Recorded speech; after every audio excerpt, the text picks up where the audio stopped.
Bon mercredi tout le monde. Alors aujourd'hui, je vous parle des rouleaux qui sont en mousse haute densité. Il y en a différentes sortes. Celui-là, il y a des rainures, il y en a qui sont lisses, il y en a qui ressemblent plutôt à des nouilles de piscine, si on veut. À quoi ça sert? On parlait l'autre fois du fascia, alors c'est un peu le même principe qu'un rouleau à pâte qu'on est en train de passer sur le fascia et évidemment aplanir, si on veut, les nodules de fibres musculaires qu'on a et puis ça évite d'avoir certaines douleurs. Bon.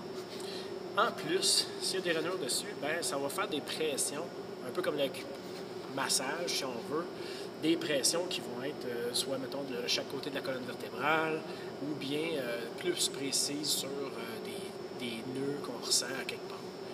Le rouleau, on peut l'utiliser un peu partout sur notre corps, mais il faut faire attention parce qu'on a des plexus nerveux.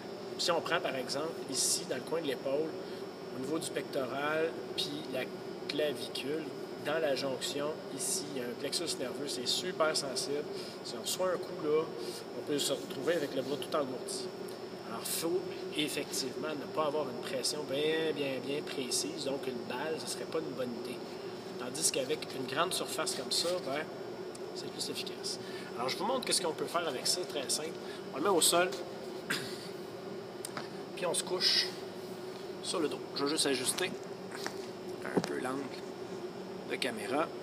Alors, je m'installe sur le dos et puis je lève les hanches et encore une fois, je me verse sur le rouleau.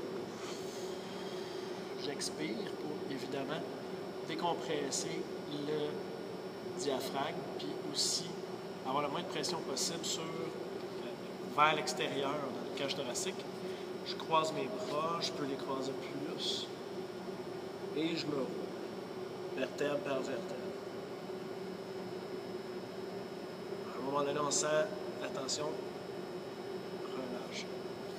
On peut le faire de côté aussi, particulier. Alors, je suis encore une fois sur mon rouleau, je me mets de côté. Je peux alterner aussi. On peut l'utiliser sur nos jambes.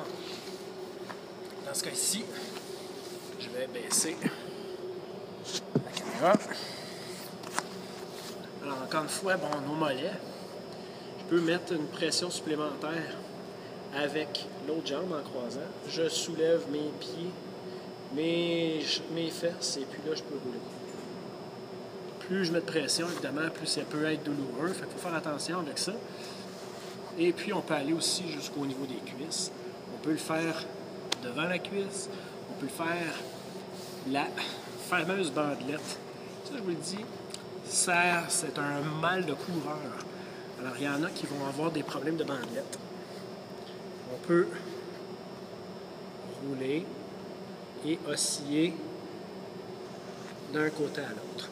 Il faut faire attention quand on fait ça, je vous l'ai dit, pas que ce soit directement sur un os, ni à un plexus nerveux. Vous allez le sentir tout de suite, ça fait comme une petite décharge électrique. Arrêtez ça là, parce que vous allez vous ramasser avec un engourdissement qui va subsister pendant une partie de la journée. Ça marche? Bonne journée!